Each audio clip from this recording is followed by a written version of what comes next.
आज हम कोई टॉपिक नहीं करेंगे, बल्कि एक स्टूडेंट का मेरे पास क्वेश्चन आया है और बहुत ही वो अच्छा क्वेश्चन है। वो क्वेश्चन मैंने यहाँ पे लिखा है कि can we call reversible reaction the complete reaction, कि जो हमारे पास रिवर्सिबल रिएक्शन होता है क्या हम उसको कंप्लीट रिएक्शन बोल सकते हैं या नहीं बोल सकते हैं। इसमें डिफरेंट पॉइंट्स हैं। टू सम एक्सटेंट हम कह सकते हैं कि हाँ रिवर्सिबल रिएक्शन कंप्लीट रिएक्शन है, बट फिर कोई ऐसा पॉइंट आ जाता है जिससे हम कहेंगे कि नहीं, कि अगर रिवर्सिबल रिएक्शन इस तरह है तो फिर ये कंप्लीट रिएक्शन नहीं होगा। तो आज मैं आप लोगों से ये प्रॉपरली डिस्कस करूँगी। सबसे पहले मैं आप लोगों को ये बताऊँ कि कंप्लीट रिएक्शन हमारे पास होता क्या है। ठीक है, आपने रिवर्सिबल और इरिवर्सिबल रिएक्शन तो पढ़े हैं। कंप्लीट रिएक्शन क्या है हमारे पास, एक रिएक्शन को हम कब कहेंगे कि ये रिएक्शन अब कंप्लीट है। सबसे पहली बात तो ये है कि बहुत से हमारे पास जो केमिकल रिएक्शन है, बहुत इंपॉर्टेंट पॉइंट है कि मैनी केमिकल रिएक्शंस, ठीक है, नेवर गोज़ टू कंप्लीशन, कि ज़्यादा जो हमारे पास केमिकल रिएक्शन हैं वो पूरे कंप्लीट नहीं होते हैं। इसका यही मतलब है कि हम उनको कंप्लीट रिएक्शन नहीं कह सकते हैं। अब कंप्लीट रिएक्शन हमारे पास है क्या, जब आप देखते हैं कि रिएक्टेंट और प्रोडक्ट, रिएक्टेंट रिएक्ट कर रहे हैं और प्रोडक्ट बना रहे हैं। ठीक है, अब जब रिएक्शन इक्विलिब्रियम स्टेट पे पहुंचता है हमारे पास, ठीक है, एक रिएक्शन हमारे पास जब इक्विलिब्रियम स्टेट में पहुंचेगा, ठीक है, तो हम कहेंगे, क्योंकि जब रिएक्शन इक्विलिब्रियम स्टेट में पहुंचेगा तो रिएक्टेंट और प्रोडक्ट की अमाउंट तो हमारे पास बैलेंस में होगी। ठीक है, लेकिन कंप्लीट रिएक्शन हम उसे कहेंगे जब फुल जो रिएक्टेंट हैं, कि एक रिएक्शन के जितने भी रिएक्टेंट हैं वो कम्प्लीटली प्रोडक्ट में कन्वर्ट हो जाएं, तो उस रिएक्शन को हम कहेंगे कंप्लीट रिएक्शन। मैं यहाँ पे लिख देती हूँ कि व्हेन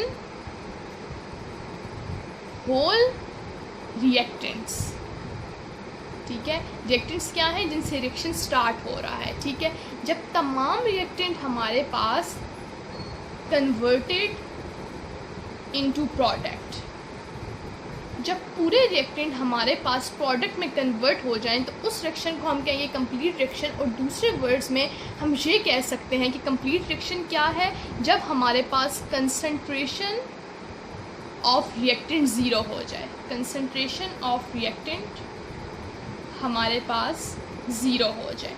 अब ये 3 पॉइंट्स हैं जिसके थ्रू अब हमने इसको रिवर्सिबल रिएक्शन से रिलेट करना है कि क्या रिवर्सिबल रिएक्शन को हम कंप्लीट रिएक्शन कह सकते हैं। पहली बात तो ये मैंने आपको बताई कि बहुत से रिएक्शन कंप्लीट नहीं होते हैं। ठीक है, दूसरा पॉइंट है इक्विलिब्रियम स्टेज वाला।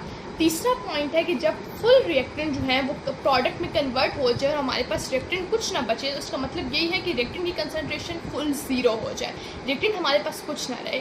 बट अगर हम दूसरी तरफ रिवर्सिबल रिएक्शन को देखें, ठीक है, रिवर्सिबल रिएक्शन की आप लोग ऑलरेडी डेफिनेशन पढ़ चुके हैं, आपको पता है। तो अगर हम रिवर्सिबल रिएक्शन को देखें तो रिवर्सिबल रिएक्शन में हमारे पास क्या होता है, conversion of reactant into product and then again conversion of product into reactant. ठीक है, रिएक्टेंट हमारे पास क्या होते हैं, प्रोडक्ट में कन्वर्ट होते हैं, ठीक है, रिवर्सिबल रिएक्शन में, और अगेन प्रोडक्ट जो है वो रिएक्टेंट में कन्वर्ट होते हैं। तभी हम इसे बोलते हैं रिवर्सिबल रिएक्शन, कि रिएक्शन पहले फॉरवर्ड जाता है रिएक्टेंट से प्रोडक्ट और फिर रिवर्स भी हो जाता है। इरिवर्सिबल नहीं है ये। ठीक है, जब रिवर्स हो रहा है, प्रोडक्ट दोबारा से रिएक्टेंट में कन्वर्ट हो रहे हैं, तो वो हमारे पास रिवर्सिबल रिएक्शन है।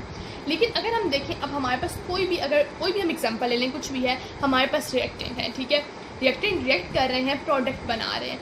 अब ज़रूरी नहीं है कि हमारे पास जो फुल रिएक्टेंट थे, बिल्कुल रिएक्टेंट की कंसंट्रेशन ज़ीरो हुई है तभी हमारे पास प्रोडक्ट बना है। कुछ ना कुछ रिएक्टेंट की अमाउंट, हमें क्या पता, मे भी हमारे पास कुछ ना कुछ रिएक्टेंट की अमाउंट पीछे रहती हो, प्रोडक्ट तो बन गया, और जब जैसे ही प्रोडक्ट बना, रिएक्शन दोबारा रिवर्सिबल हो गया, रिएक्शन ने दोबारा से उन प्रोडक्ट को रिएक्टेंट में कन्वर्ट कर लिया।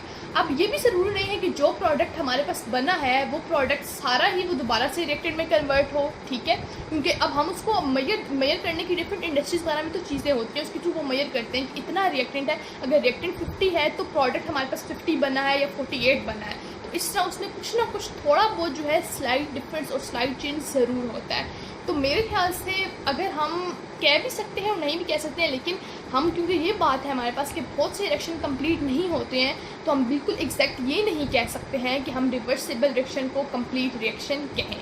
ठीक है। अगर कभी आपके पास ये क्वेश्चन आता है रिवर्सिबल डायरेक्शन, वैसे ये क्वेश्चन वैसे इतना आता नहीं है, ठीक है, इस तरह के क्वेश्चन आते नहीं क्योंकि थोड़े से ये कंट्रोवर्शियल टाइप क्वेश्चन है, थोड़े से समझने वाले और थोड़े से में डिफरेंस पॉइंट है, जिस चीज़ में 2 पॉइंट डिस्कस हो रहे हो, तो फिर इस तरह के क्वेश्चन इतने आते नहीं। लेकिन हाँ, आप लोग को अपने कॉन्सेप्ट के लिए ये पता होना चाहिए जो मैंने आपको कंप्लीट डायरेक्शन की बात नहीं है। अगर कभी आपको क्वेश्चन आ जाए तो आप इन पॉइंट्स को डिस्कस करके, क्योंकि जब आप पॉइंट्स डिस्कस करेंगे तो अगला एग्जामिनर को पता चल जाएगा कि आपको पता है कि जी कंप्लीट डायरेक्शन ये है, रिवर्सिबल डायरेक्शन ये है, और आपका कॉन्सेप्ट सही होना चाहिए, ठीक है। तो आप हम नहीं कहेंगे, हम ये आप लिखेंगे no reversible direction is not the complete direction, फिर आगे आप ये जो है रीजंस दे सकते हैं कि रिवर्सिबल डायरेक्शन में जो मैंने अभी आपको यही बताया कि ज़रूरी नहीं है कि तमाम रिएक्टेंट हमारे पास प्रोडक्ट में कन्वर्ट हुए हों, ठीक है।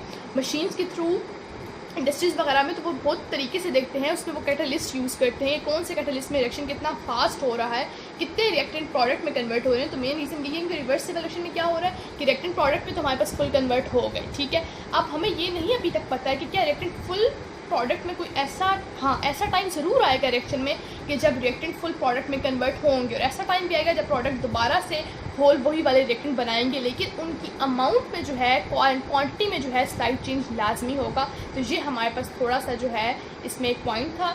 तो आई होप सो आपको समझ आ गई होगी कि रिवर्सिबल डायरेक्शन को हम कंप्लीट डायरेक्शन किस तरह कह सकते हैं और किस तरह से हम नहीं भी कह सकते हैं। तो आई होप सो आज की वीडियो आपको अच्छी लगी होगी। बहुत इजी सा ये है, इसमें कोई इतना डिफरेंस नहीं है, बस आप और इरिवर्सिबल डायरेक्शन का भी आपको पता है, ठीक है। इरिवर्सिबल डायरेक्शन को तो हम बिल्कुल भी नहीं कह सकते कंप्लीट डायरेक्शन, लेकिन रिवर्सिबल डायरेक्शन को टू सम एक्सटेंट हम कह सकते हैं और to some extent it's not. तो आई होप सो आज की वीडियो आपको अच्छी लगी होगी, और अगर आपको मेरी वीडियोस अच्छी लगती हैं तो वीडियोस को लाइक करें, चैनल को भी सब्सक्राइब कर दें और अपने फ्रेंड्स के साथ शेयर भी करें। नेक्स्ट वीडियो में आपसे मिलूंगी, तब तक के लिए अल्लाह।